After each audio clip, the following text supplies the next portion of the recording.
There we go. And for a second, I didn't think it was going to start. It was like on this delay or something. But okay, so good morning, everybody. Welcome to the Saturday Morning Mastermind. I'm your host, Samantha Studebaker-Carl, broadcasting live from beautiful Southwest Georgia, and I'm here with my awesome and amazing friends, Catherine, Jason, Dan, and Donna. And I guess I don't know if Sandy's going to jump on or not. She may have been here in a minute, but Danielle's traveling and Christina's not feeling so great. So go ahead and send out some well wishes to Christina so that she can feel better soon, because I know when I was feeling crummy, ugh, it sucks, right? And so for anybody else who's out there feeling crummy, we wish you the best and hope you're feeling better as well. And Catherine reminded me that it was Mother's Day this weekend. Yeah, I'm a mother and I'm like forgetting about this, right? You know, it doesn't make any sense, but you know, and I just got a Mother's Day card from a friend last night, and I still woke up this morning forgetting that it was Mother's Day. So thank you, Catherine. And okay, so welcome to everybody here on the page. Stan Sissek, welcome. Donna Poole, BG Jenkins, Karen Loloff. Oh, welcome, everybody. Glad to have you. And let us know where you're hanging out from. Tell us what the weather's doing in your side of the world. And then we're going to go ahead and get this thing going. Let me just, real quick, I forgot to mention what we do here every week in case you're brand new. This week we are in the middle or almost to the end of studying the book How to Influence and Influence People in the Digital Age by Dale Carnegie. And we are on, we're in the last section with part 7, so we've got this part and one more part after that, and then we'll be done with this book. This section's called Give Others a Fine Reputation to Live Up To. But before we start talking about that topic, I want to have everybody have a chance to introduce themselves and tell us where you are in the world, and then we can get going. And there's Sandy. Awesome, you're here. Okay, so whoever wants to jump out, go ahead and start now.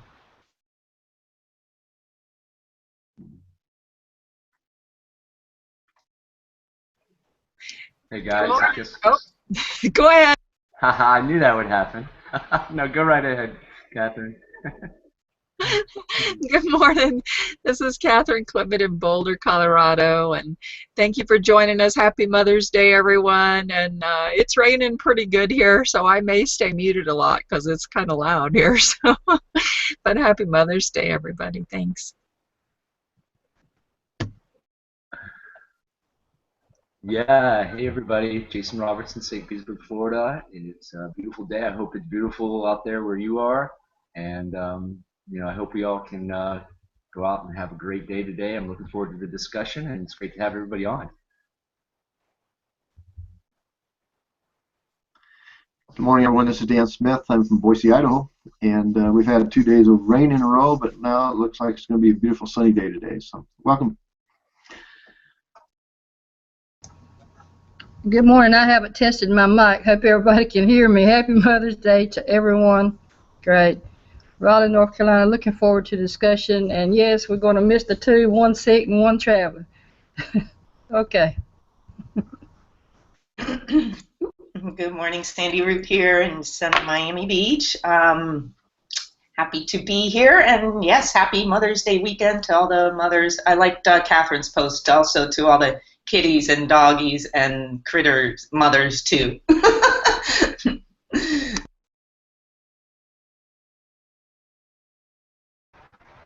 That's a good point, Sandy and Catherine. You know, and then we could go ahead and wish Mother Nature a happy Mother's Day too, right?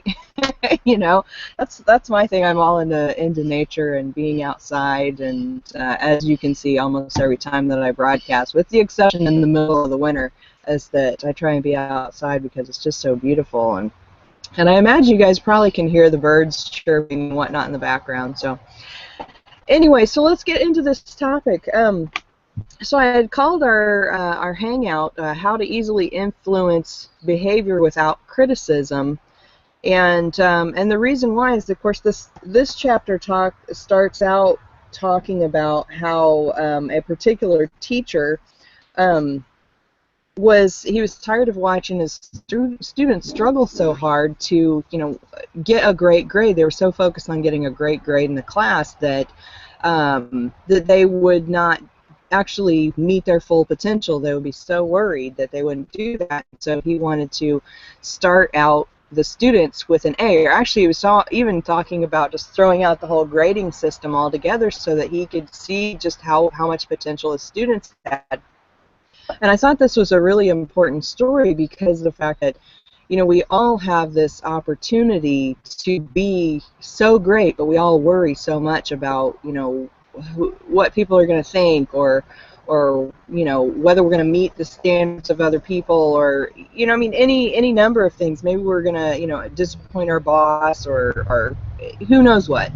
And so I thought that this was a good topic because when we start to kind of look at other people in a more positive way, and we work towards that potential versus going and worrying so much about what people are going to think, that we have that opportunity to be so much more than what we are. And so if we can do the same thing for other people by kind of seeing them as their potential, then maybe they will maybe they will reach their potential better than what they would if we were like expecting more from them than what. I don't know. What are you guys' thoughts on that? Who wants to jump out first and kind of share their thoughts on this chapter? Well, I just thought that this chapter was amazing. I loved the piece where they're talking. It's a very short chapter, but they're talking about this teacher that starts the class off. Everybody gets an A. Like he tells his students, you all get an A, but the only thing that you have to do is write a paper that tells me like where you're going to be at in I forget the certain amount of time, like 6 months or a year, or at the end of the year maybe, or 3 months from now or something. But anyway, the point was he made them visualize and write down what they visualized about themselves and how much progress they made, and by them not doing that, that was the only way that they could not get an A. And I thought that was the most ingenious thing to do. I mean, I taught for a very brief time, and I taught adults, so it was a completely different situation, but it's still a great strategy, because it's incorporating different skills that help them grow as students. It teaches them to visualize and to help manifest and bring those things into their lives. And so I love that part. Did you guys like that part? Yeah, I'll jump out. Yeah, the expectations that that you put on other people, and I've talked about this before, but I've been to. Can y'all hear me? Okay, am I coming through? All right. Yeah, the expectation that you put on other people, and I've been to some pretty big meetings in the past, and as I guess a kind of a form of crowd control. I remember leaders being up on stage and talking that that like the managers of the hotel or the managers of the facility talking about what pleasant people that were in this group there for the meeting, going on and on, about almost getting mushy about what a great group of people that they were, and then the leaders themselves standing up there from stage and just as a way to set an expectation for the people there, talking about that we know that people in this organization, in this group, would never be rude to the hotel staff, would never be rude to, the maids or whatever, and throwing out that as an expectation, that not coming right out and bam, hitting you right between the eyes with, I expect you to be on your best behavior, but to throw it out there and really kind of a third party validation, so to speak, to say, look, we really expect you people to be kind to the hotel staff, to the managers, to the food service people, to everybody that's involved here, and we know that you're going to be, because you're such an exceptional group of people. And just laying that out there for people that you know, we know that you are above average people. You're great people, that you're kind people, that you're, you know, that you all have beautiful hearts, and that's really the expectation that we have of you. So, you know, it is a way of setting the expectation, you know, whether that's is the A's that these students was going to get on their score, but that set up in the minds of those students the expectation of themselves, and they put a burden upon themselves that, yeah, you know, I'm gonna study, I'm gonna work hard, I'm gonna get good grades on this because the teacher expects it of me, and now I expect it of myself, and it becomes a self-fulfilling prophecy, so to speak. So I'll turn it over to somebody else. That's very good, Dan. That's you know, that you're so right. It is a self-fulfilling prophecy. You know, those types of things going in our head, and boy, I mean, this is a great teacher to you know, cultivate the desire and really help people uh, get their dreams, you know, their creative juices flowing, and focusing on that class. I mean, I've had some bad teachers that I've had some teachers where the first day of school they walk around the class and they tell everybody what they're going to be, you know, and they'd be like telling people, oh, you're going to be a ditch digger, you know, and you're going to be, you know, you're going to be in jail, and you're going to, you know, they would, you know, I've had a teacher like that, and he was like, what, you know, I mean, what sort of expectations is that, you know? I mean, but with this teacher to do that, and in such a way, I mean, he could have said, oh, I want everyone to sit down and tell me what you expect to get out of this class, and that's it. But to come from a different perspective and say, look, you guys are already great. You guys are already deserve an A. You know, we're gonna have a good time, and I'd like to know what you're going to get out of this class, but give them that incentive, and give them an incentive to get those creative juices flowing, and to believe, and to have a desire to accomplish something in the class, you know, which I think is great, because you know, as a teacher, you're probably looking at a whole group of students, and every student's in a different place. But what a great way to pull everybody onto the same page and get everyone thinking in the same direction, you know? Yeah, that's really great.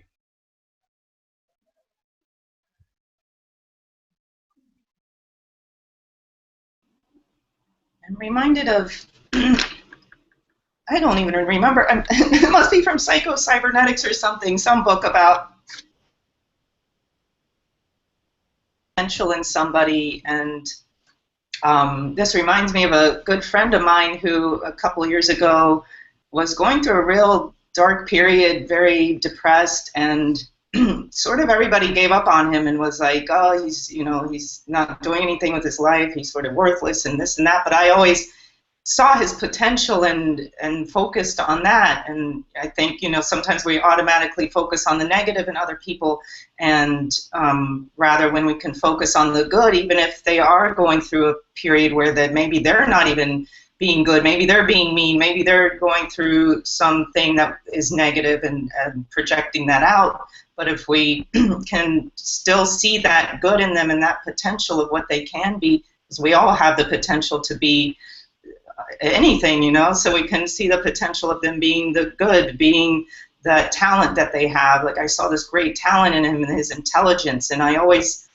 would focus on that when I spoke with him, and eventually he got out of his depression. It took a couple years, but eventually he thanked me, because I was one of the only people left who, you know, who was close to him, who really could just continue to see his potential, even though he was in a dark hell for a couple of years. So it really, when you can see someone's potential, no matter what, you know, even, you know, there were periods where, you know, I've been angry with people or sad about a situation, but if in those times you can still see that good in that person, because we all have that goodness inside, then it can change the relationship. It can change the way that we're dealing with our interactions with people, and it can help them too. So I think this is a great topic about, you know, really seeing the potential in others, the good in others.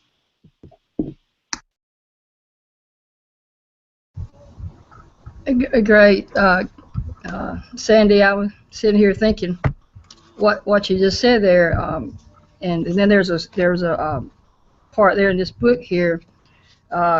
This says adventures in creating a big girl reputation for her daughter, this Paige Ann Mitchell.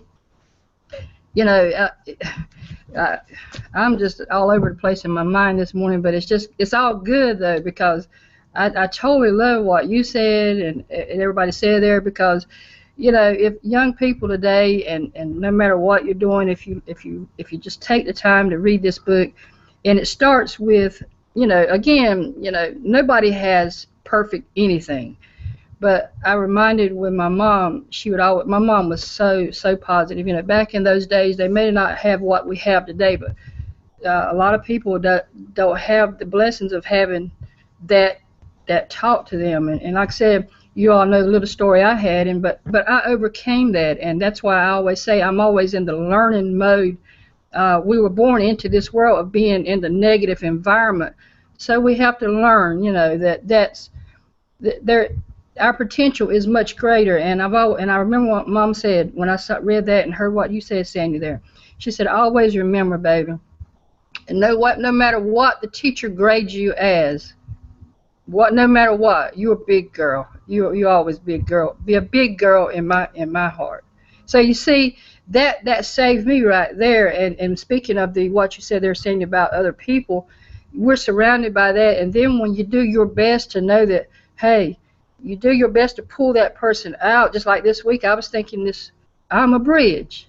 I'm a bridge. If I am a bridge, you know, it just in my spirit so strong. So that's what we can be to someone else. We can be that bridge.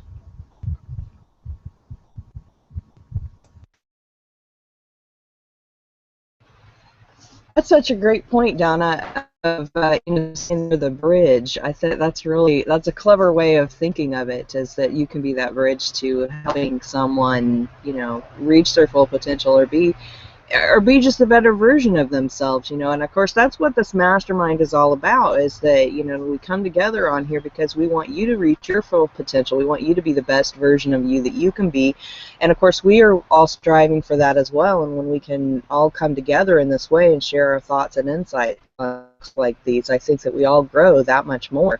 But I wanted to kind of go back with what Catherine said at the beginning when she was talking about teaching people how to visualize, and you know, is that's what this particular teacher was doing, was working on helping these kids visualize. And of course, when you're visualizing the outcome as you want it to be, instead of being so focused on not doing something in order to, you know, not get this bad grade or not have something bad happen, if you're the things that you want, that expectation for the positive actually helps to manifest, like what Catherine was saying. It's that whole difference between focusing on the negative versus focusing on the positive. When you focus on the positive, you're going to get positive. When you focus on the negative, you're going to get negative. I mean, that's just the way the universe works, right? It's like attracts like. So obviously if you want positive, then focus on the positive.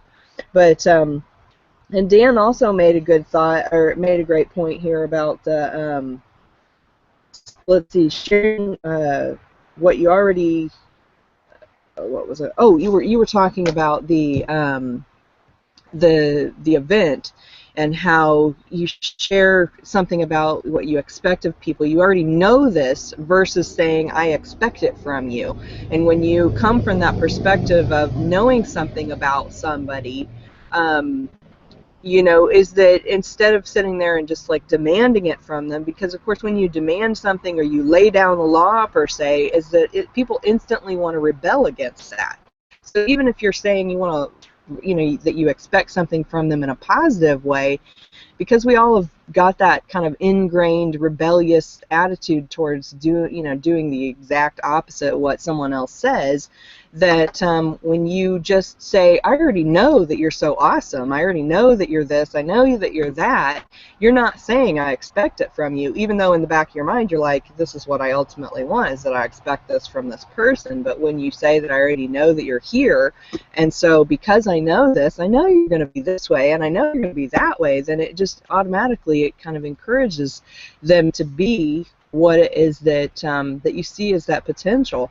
And and this works so well with children, because just like that story at the end of the book where it was talking about the mom, she's like, gave her children these responsibilities. You're now old enough that you're able to do this and that and the other. And of course, when you're little, you always want to know, you always want to do what you're, you always want to do that thing that you are not able to do now because you're too little. And so when your parent says, okay, you're big enough now that you can do this one major thing, and how that completely changed her daughter's attitude about getting up in the morning, I thought that was just so powerful. I'll let somebody else talk now.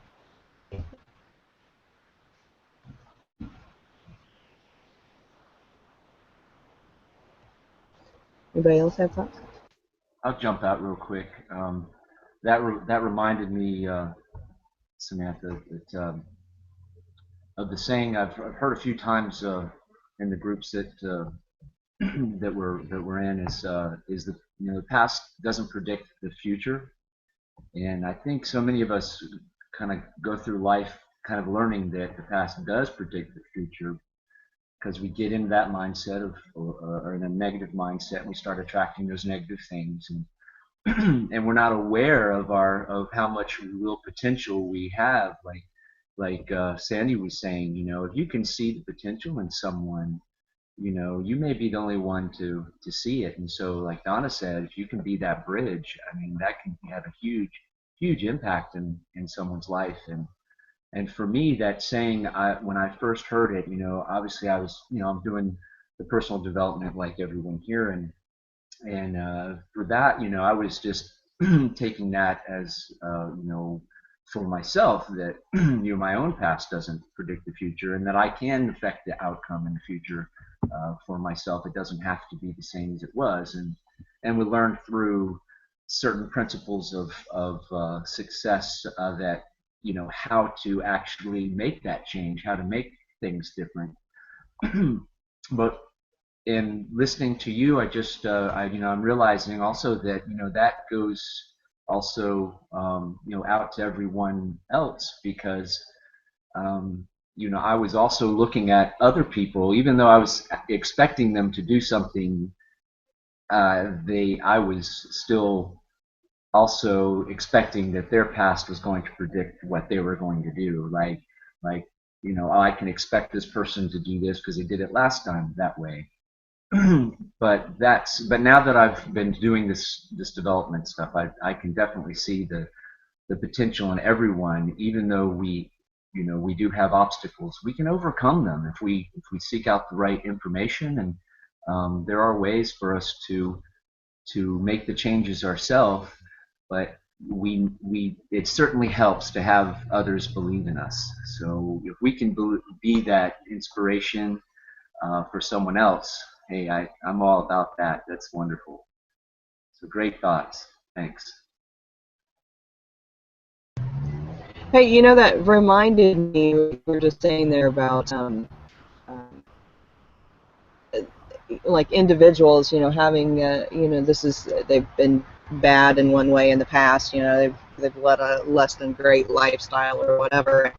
It reminds me of an individual that's actually a really great leader in the network marketing and direct marketing industry, and he was a drug addict at one point in time, and he was just everybody saw him as he's just a low life, and he's never going to amount to anything, and then and he turned his life around, and now he's a very well respected individual in the industry. And it just goes to show that if you just have one person who believes in you, I think it was his dad. His dad was the one that, he showed up on his dad's doorstep and said, I need help. I gotta fix this, And how many times have we heard the story of, the drug addict, and they show up on somebody's doorstep and they're like, I need help, and the person helps them once, and then it doesn't work out, and so that person gets disappointed, and it's just like, you're never going to change, you're never going to change. But yet the reality is that person, we know that they want to change, And sometimes you just got to keep being the person who is seeing them for what their possibility is, no matter how many times they fall and they stumble. Is that you've got to see that potential, because they can recover. And I think a lot of times people in that situation don't recover because their family loses hope, and their friends lose hope. And like Sandy was saying, is she was the one person who was able to keep seeing the possibility in her friend, and how eventually he was able to overcome his situation. And I think that when you can remember yourself that, everybody stumbles, everybody falls, everybody makes mistakes, and no matter how many mistakes a person makes, they still have that potential to overcome. And you just need to be the bridge, like what Donna was saying, be that bridge to help them overcome and keep loving them regardless of how many times they screw up, right? So because who knows, maybe they could turn into a huge influential person in whatever industry in their life, and in some way they can influence people. I mean, how many times have we heard that story too? Is that somebody was a big screw up and they turned their lives around, and now they go around the country talking to people and telling them how they can be great. So I think that's just a powerful story. Thanks for reminding me about that, Dan. But Dan Sissick put a comment on here. I want to read it real quick. He says, I have also learned in a couple of the books that I've read that even though you focus on the positive, you have to also take action to work making it a reality. And absolutely, I mean, you can't just sit there and visualize and don't do anything else. You've got to take some kind of an action. And I think that the whole purpose of visualization, and I think this is something that people kind of get messed up on, is that maybe they've read the book The Secret and they think they can just visualize and that's all they have to do. But the point of visualization is to keep your mind focused on the goal, so that as you're going through those daily actions and you're doing those things that are a struggle, and you're going through the daily minutia of the stuff you have to do over and over and over and over again, is that you see that light at the end of the tunnel. That's what your visualization is all about. It's that light at the end of the tunnel. It's the thing that you're going after. The reason you do these daily actions over and over and over again, even when you don't see anything major going on right now, that's what you're going after. And if you focus on that, you've got a whole lot larger potential to be able to reach it than if you keep focusing on all the things that are going wrong all along the way, right? What do you guys think? I'm kind of going off on a different direction, but that's okay. I mean, this is a good topic to get going on talking about anything that's good, right? The part of the thing about visualization is that you have two portions to your mind. You have your conscious mind and you have your subconscious mind. And your subconscious mind makes no moral judgments, and so whatever you tell it, it has to accept. But the problem is that the subconscious mind gets somewhat fixed, and so it is fixed in a certain mindset that I mean, if you're a screw up, then you get this mindset that, hey, I'm a screw up. Everything I touch turns to crap. And so part of the reason why we do visualization is because it stimulates your subconscious mind to accept a new reality, to accept that things can be different, that I don't always have to be the way that I am right now, and that I can actually change the way that I am right now. And it's a conditioning thing to get your subconscious mind to accept. And then over a period of time, you reach a point what's called faith, and then when faith kicks in, your subconscious mind will actually drive you to become the person that you're visualizing. So, I mean, there's so much to visualization. There's so much to the positive confessions that we make, But, gosh, I got so many different thoughts going through my mind from different things that people said, And Sandy, I think, brought up something from the book Psycho-Cybernetics, and I remember a story in there about, I think that was the book. Anyway, there was a student that everybody in the class thought the student was stupid, and including the teacher.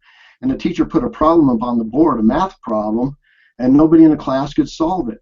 And I can't even remember, it almost seems like the teacher wasn't even smart enough to solve the problem. And this one kid who everybody thought was stupid, he looked at it and he said, I can solve it. And everybody in the class laughed. He got up and he marched up to the front of the room, took the chalk, and he worked this math problem. and everybody's mouth dropped open, you know, and said, wow, guess this dude ain't quite as stupid as we thought that he was. But what that did for that student himself was it changed his self-perception of himself that, hey, you know, I accepted that I was stupid, you know, and all of a sudden I can work this problem that nobody else could do. Maybe I'm not stupid. And it changed his life, and his life was never, ever, ever the same after that. And it all was a hinge. It was a hinge on that one moment in time that changed his life, you know. And I have a mental picture in my mind of a part of a book, Master Key to Riches by Napoleon Hill. And if you can visualize yourself on a stair, a big stairway, and you're in the middle, and you got one hand reached up, and there's somebody up above you with their hand reached down to you, and you're reaching your hand up to them. And then there's somebody below you with their hand reached up to you. And so there's somebody else that has a higher knowledge, a greater wisdom that you've got. They've got skills and talents that you don't have yet. And they're reaching down to you to draw you along, say, hey, come with me. I believe in you. I believe in you when you don't believe in yourself yet. And then you have more self-belief. You have the knowledge and skill and wisdom that the person down below you doesn't have yet. And so you're reaching down to that person to grab their hand to draw them along with you. And that we're all in this thing together. And so we're learning from people who have more skill and more knowledge than we have. We're disseminating the knowledge and skills that we do have to people that don't have the knowledge and skills that we have. And that's how we all, that's how we get through life. That's how we make our lives better. So I'll turn it over to somebody else.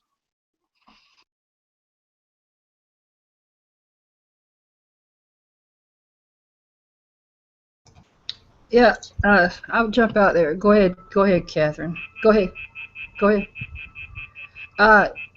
Yeah, I was here. It's kind of going back to what Catherine said in the beginning there, focus. Well, example here, I've just seen like distractions, just an analogy just happened just that quick. I have all kind of distractions has happened this morning, and I had to go off just for a minute. But I was hearing what Dan was saying all at the same time. But it's this thing about, can we really focus when all these distractions are going on? Yes, you can. It's how you. There's one thing that we can control, and I'm so glad that the potential that all of us here on this panel know that we have. That's the potential to quiet the noise in our mind, so to speak, and just literally focus. Because this is what I share with my friends, and I'm sure you all probably do the same. Don't put too high expectations on Donna, because Donna's not perfect. I will fail, but I will fail my way forward to be a better person. And this is what you need to do. Some says, well, I don't like to read books. Reading books is good for you, because I'll say this and then I'm hop off here.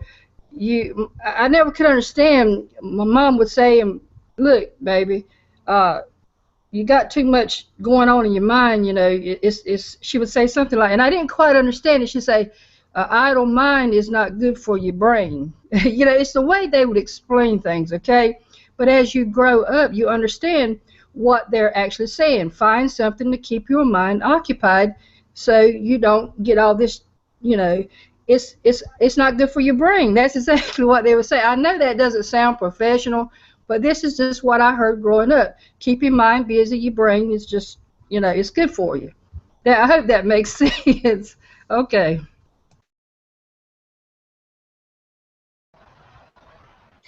It makes sense, Donna. I can't remember the exact words, but I always remember hearing idle hands do something. Like, keep your hands busy. that was the point of it. Keep your hands busy.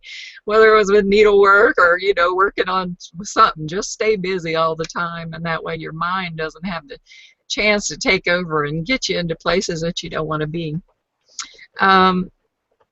Everybody's brought up so many good points. I tried to jot down a few things so that I could remember. We all think that we're so wonderful at multitasking, but there really isn't such a thing. I mean, we can really only focus on one thing at a time, and sometimes we start thinking about so many things and so many things we need to do, we can almost paralyze ourselves. And it really comes back to the very simplest of messages, which we hear so much now that it's almost like one of those words you just want to gag when you hear it now because it's overstated. But, you know, be in the now. If you're focused on yesterday or what happened in the past and, you know, worried about if things are going to reoccur, it doesn't matter what it is. And believe me, I am an expert on this because I deal with pain every day. But every day I try to wake up to excuse me, to an entirely new day. Like, I try not to bring the body that I had yesterday with me today, or, you know, the challenges or the limitations. You know, I have to look at each day as a brand new opportunity to live a life and really just, you know, yes, I do visualization, but I don't, it's not like I'm living in the future either, because what I'm doing is I'm not just, you know, picturing in my mind where I want to be 5 years from now or something.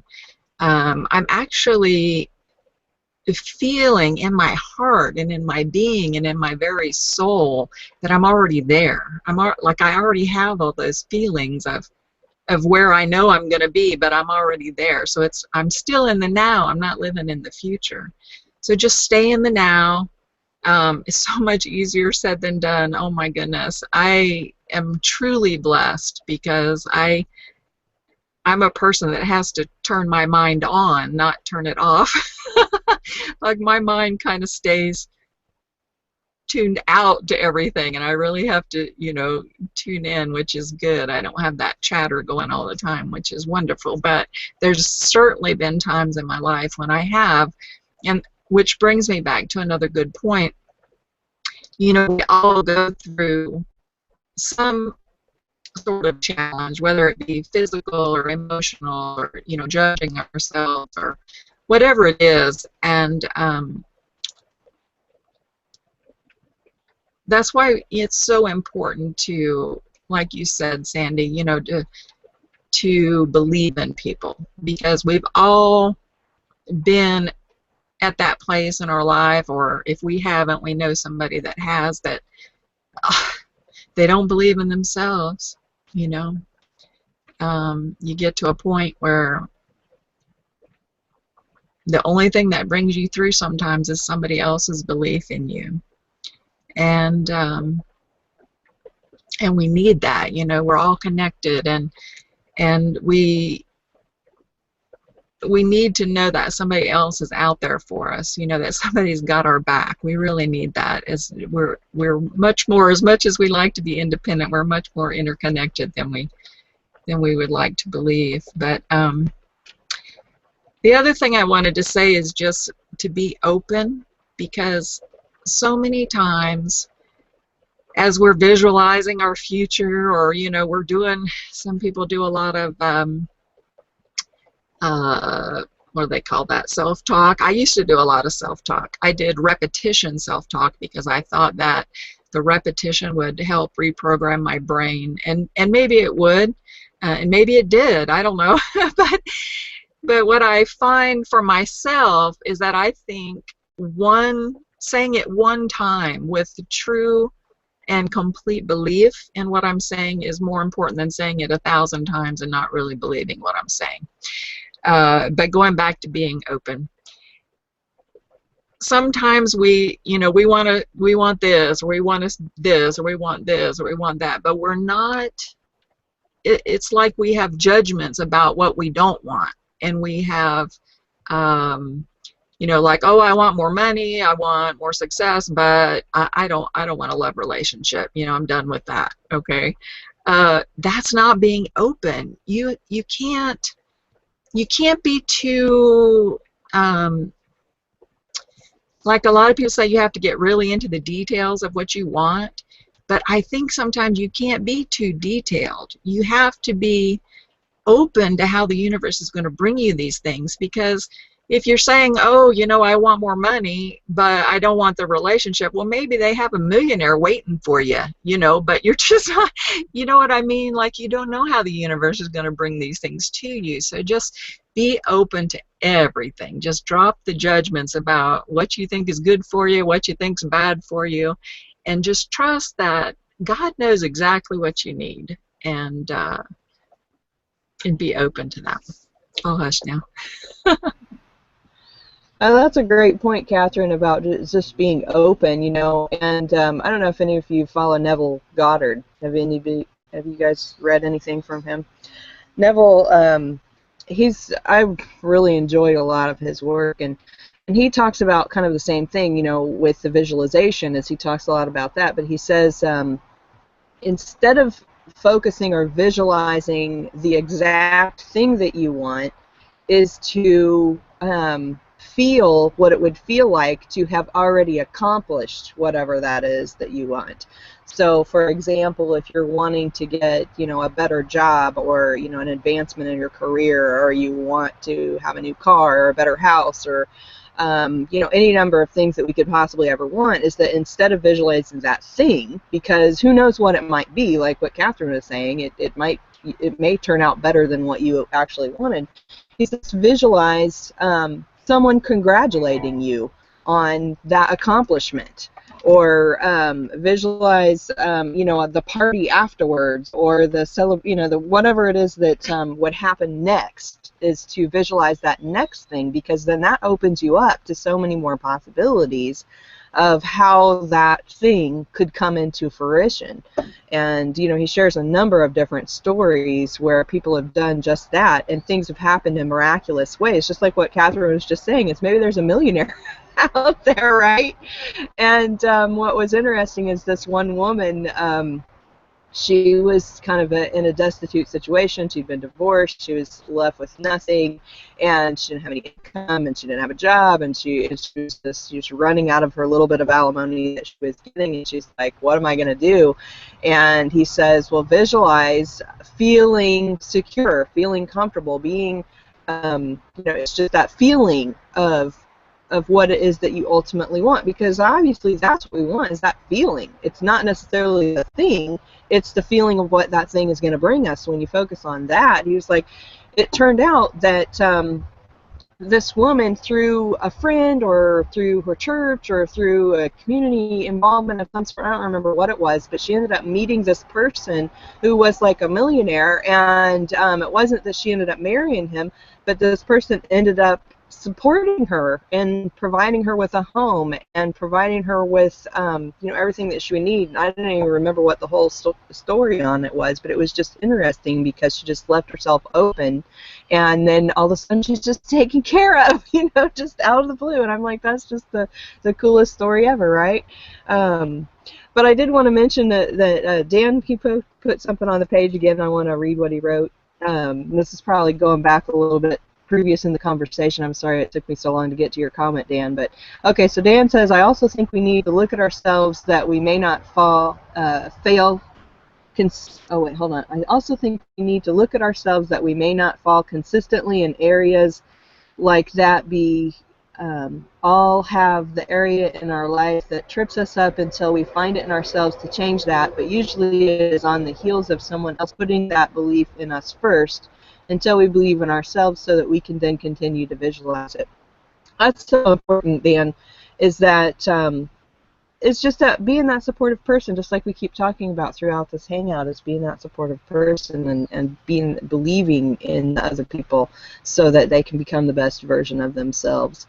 And then the idle hands are the devil's workshop. That was the saying. I think that was it, Catherine, were you grabbing for that that saying? Right on. Okay. Anybody else have any final thoughts on this chapter? I know we've kind of been a little bit all over the place this morning. Yeah, well, lots of good points with the, you know, what's it called? Not necessarily focusing on the details like you were starting to talk about, Catherine. When you're wishing for whatever you want in your life, I think it was on a webinar, I was reading something from Ariel Ford.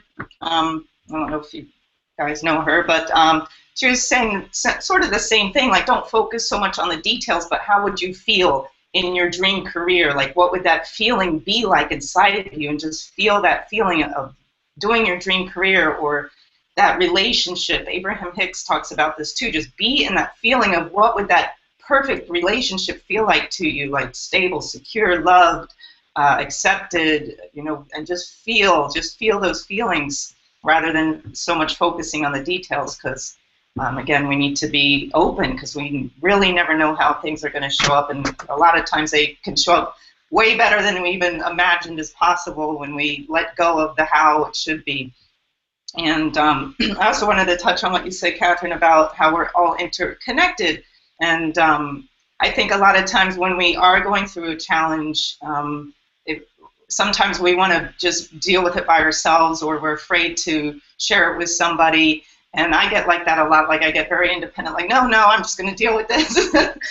It'll go. Or, I just want to wallow in it a little bit longer just because I want to suffer for some reason. But I've gotten much, much better with that. And I actually was having an emotional challenge a couple weeks ago, and I called one of my really good friends, and it's so weird because this isn't like me anymore. Through all the work I've done, personal development, it's like I was like this whiny baby. Like, I wanted her to cry with me. I wanted her to come down to my like whiny, I'm down on myself level. And I was like, what? And I saw myself doing it. Like, what am I doing? But I just wanted to be there in that moment so bad, just like, wah! But she was like, no, she was not having it. And I was like being this rebellious little child, like you said, Samantha. Sometimes we want to rebel when something's being shown to us. And I was just like, she was trying to lift me up and help me see this joy in me and see this other side of me, and what I could do to solve this emotional turmoil. And I was like, no, but then after a minute, I'm like, what am I doing? Come on, no. So like, I snapped out of it from whatever she said in a minute. And that's a great thing about reaching out. If you are going through something, yes, sometimes we do need to go through our waves and ups and downs, and they take some time sometimes.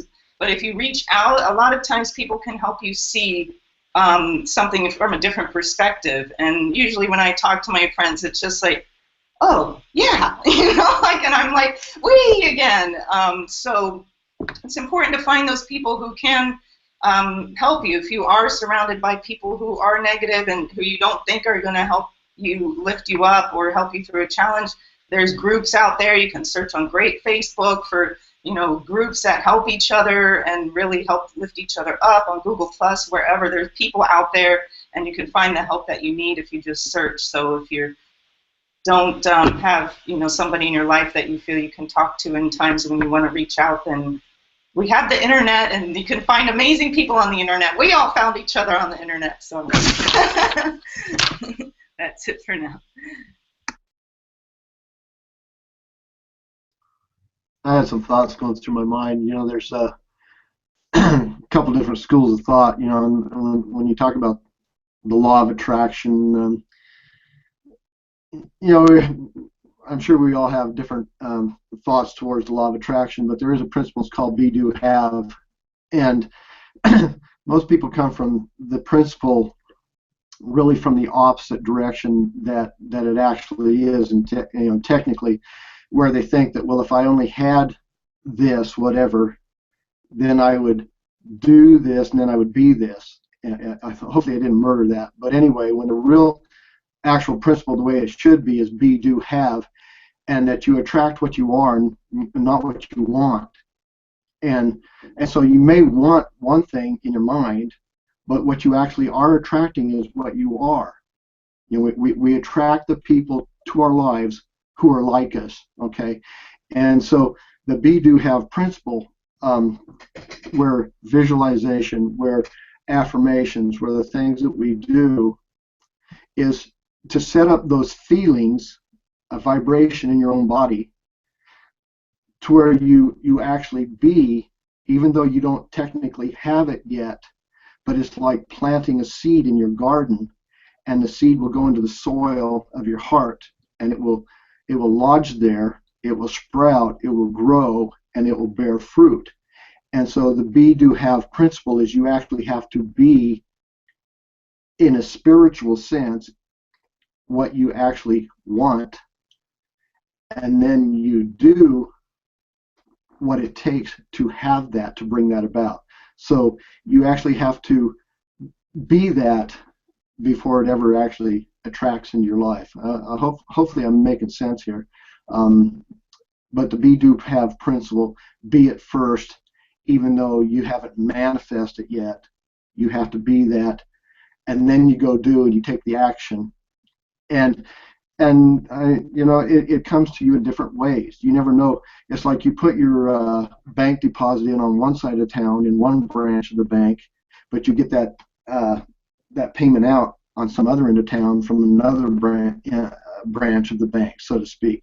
And so what you put into it, the be, do, have principle, being it first, doing, taking the actions, and then you have what you want. So hopefully I didn't murder that. I'll turn it over to somebody else for thought. I think that's a great point, Dan. And for example, if okay, so I had this friend that I went out to dinner with recently, and she was talking about how she's just got all these things going on in her life and everything's so difficult, and she's like, well, this is what I would want, but I just don't see that happening, and it's like, when you have that kind of an attitude, of course it's not going to happen, because you don't think it's possible. You don't believe in yourself to make that happen, right? And so everybody, we're not everybody, but you hear a lot of people that are that way. They're just like, oh, well, if it was a perfect world, I would have blah blah blah blah blah, but I don't see that happening, or whatever, what I'm saying?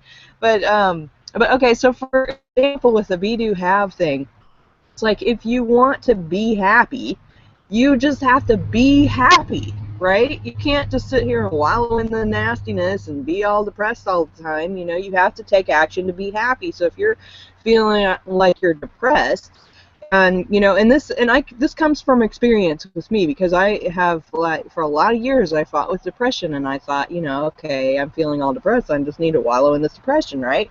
But that's not how it works. I mean, if you want to be happier, you've got to take that action to be happy, and there's things that you can do. You can get up and you can dance. You can listen to music that is energizing. You can go hang out with friends who are all in a good mood. You can, you can do all kinds of different things.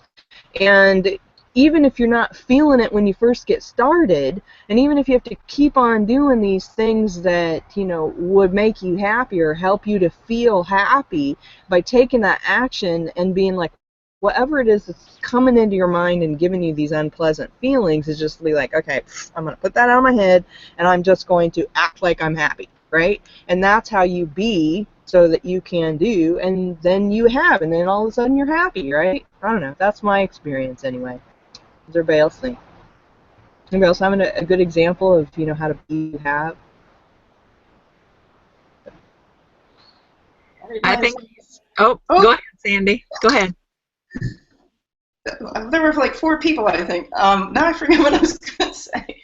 I was thinking that when Dan, it reminded me of psycho-cybernetics again, when you were saying to be. I think there was a part in the book where, if you wanted to be successful in your work, or you work at home, was this in psycho-cybernetics? I don't even know. But if you're like working by yourself, say you have your own business, imagine that there's like a camera watching you all day, and it's like a boss watching you. So how would you act? You wouldn't be like sitting at your desk like, okay, you'd be sitting straight. So really look at yourself when you are working from home by yourself. How are you being, and be how you would want your own employer to be, or be how you would be as if you're a successful person. And this also reminded me of Ariel Ford again too. She was talking about with relationships. If you want to manifest a relationship into your life, like with a soulmate or whatever you want to call, she shared these stories where people would, like a woman would make her dinner for the night, and she'd put a plate out for her partner, even though he wasn't in his life yet, but she put the plate and the silverware there. She put a towel in the bathroom for him, so it wasn't just her towel. There'd be a nightstand by her bed, one for her, one for him, ready for him, clear when he comes. So act as if now, and then this stuff starts to come. I think that's such an important point and good reminder. I need to get on that too, and then put that pretend camera behind me. That's it for now. Yes, act as if now. And it doesn't matter what you're doing. At some point, even if you love what you do, at some point there are things about it that get monotonous. There's just certain things that just you just have to do them because that's just part of, like, everything always turns into work in a little way. But you can break down that monotony a little bit, or at least I can, if I take those little things and I put a lot of intention behind them, even if it's something as simple as eating my lunch. You know, I might say, with every bite that I eat, may all the hungry children be fed. Or as I'm, doing something monotonous for my business, I might say, with every keystroke that I type, may there be more peace in the world. Or, so be very intentional about what you're doing through the day, and it gives a greater purpose. And when you are acting on behalf of a greater purpose, the universe really conspires with you, and things will speed up for you pretty quick when you have a broader, when you're working for the greater good, I guess is what I want to say.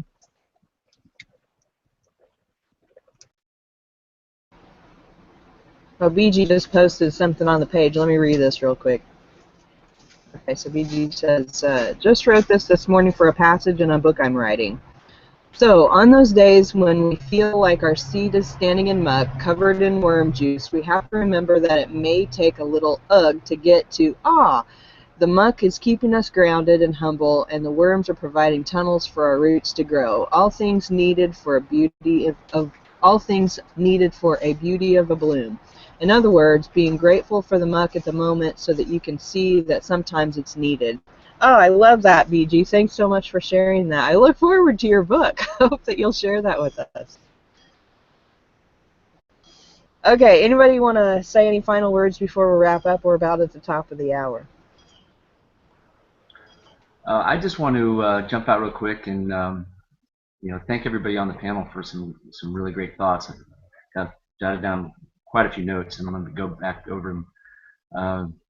I also wanted to say that like what Dan was saying earlier about the hands reaching up and reaching down, and being able to believe in someone even when they don't believe in themselves. He can say that because there's kind of a principle where, or at least it's a saying where the higher can understand the lower, but the lower can't understand the higher, and it's that way because when you come to the lower being, not those that don't have the understanding that, like what we're talking about today, that everyone has that great potential inside, but that learning that comes with doing masterminds and getting people's opinions and being open, like everyone's saying, and learning those rules and principles that can help us get through get over those obstacles that have been holding us back. I think when we tell people, oh, we'll just don't live in the past, just move on and go forward. We can do that with certain things that have been problematic in our past, but there might be others that we just can't get past, because maybe it's instead of it being maybe it's not a thought anymore, it's more of just an emotion that comes up inside us. And how do you deal with that? Well, you can deal with it through learning the success principles, and when you take the time to learn these things that we're learning, it definitely empowers you to step back into those situations and figure out how you could have affected them differently. And I say this from experience. I've had a few events in my life that were really, if I were to go into detail about it and be like, well, that's out of your control, there's nothing you can do about that. Well, that's very defeating. That's at least for me, it's very, I'm kind of a logic kind of active person, where I've got to, in order for me to believe, in order for me to even have hope, I've got to think that it's possible. And if I feel like I'm powerless in a situation, then, you know, how can I even have hope to change it? So I guess what I'm getting at is by learning what I've learned through masterminding with you guys and through other books. It's allowed me to, it's given me the tools and the tricks to step back into those situations and say, you know what, this is what I didn't do. You know, yes, I did all these other things right, but this is something that I didn't do. And it, and when you learn the power of those principles and those things that you can do, you know, like believing in someone or having that vision, or not only just having the vision, but maybe speaking that vision out to the world at that point in time to allow others to hear it and then help you with what it is you're going to do, rather than sitting there alone and not knowing which way to go and not having the help and not believing in yourself, because no one knows what you're going to do or what you want to do. So how can they have any belief in you? You know, I guess what I'm getting at is no, the answers are out there, and if you know, we learn, do, and be, and we can have the power to change the way we look at the future, because now we have more control over what went on in our past. So I hope that makes some sense. There's just so much that goes into it that I can't explain right now, but it is so true that we do have the power, and we can believe in others, and we can believe that you know, everyone has an A, you know. So so anyway, thanks for the time. Thanks, Samantha, and thanks everybody for your thoughts. Really appreciate it.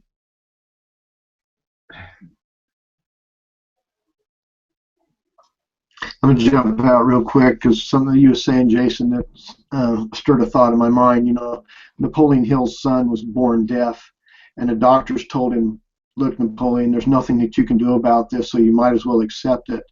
And he said, no, he says, there is something that I can do about it. I can adjust my attitude towards it. And he never did accept it. And his son, who was born deaf, actually learned how to hear. And it took a tremendous amount of faith on Napoleon Hill's part and things that he did. But he said that my son will not be a deaf mute, and he'll learn to live like other children live. And over the course of time, he taught a child that had no ears, he had no means of hearing, yet he learned through bone conduction how to actually hear.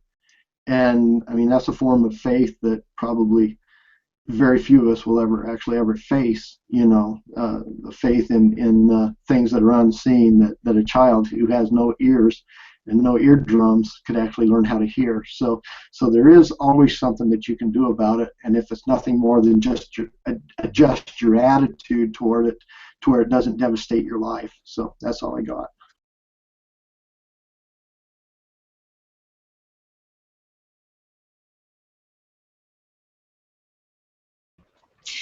I just want to say thank you, everyone. This was an amazing conversation today, and happy Mother's Day. I'm going to be headed out to my youngest grandson's birthday party here in a little bit, so I'm going to have an amazing day, and I hope that you all do too. Thank you so much for coming.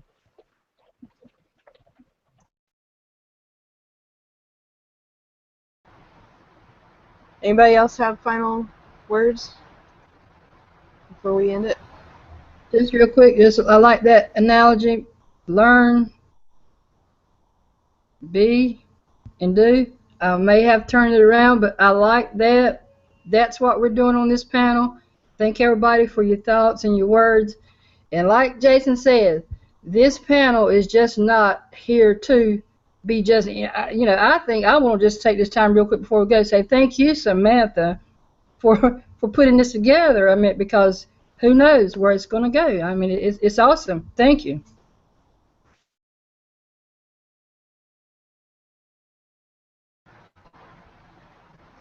Cool, cool. Thank you, Donna. I appreciate it. And thank you to everybody who's watching out there. Thanks, Fiji and Dan, for adding to the conversation. I really, really appreciate that. And I think that we all are looking forward to hearing more about your book. And I don't know if you're going to publish it on Amazon or what you're going to do with it, but when you get to that point, let us know. And we'll be happy to add some reviews to help boost you up if you're going to go that route. But either way, everybody, thanks so much for coming and joining us this week. We'll be back again next week. SaturdayMorningMastermind.com is where you can find us, and also join our community, MindsetMasteryCollective.com. Like our video, subscribe to our YouTube channel, follow us on Google+, and just be a part of our community. We love to have you. And with that, I'm going to wrap it up. Have a great day and awesome and amazing Mother's Day, and we'll see you next week. Bye for now. Bye.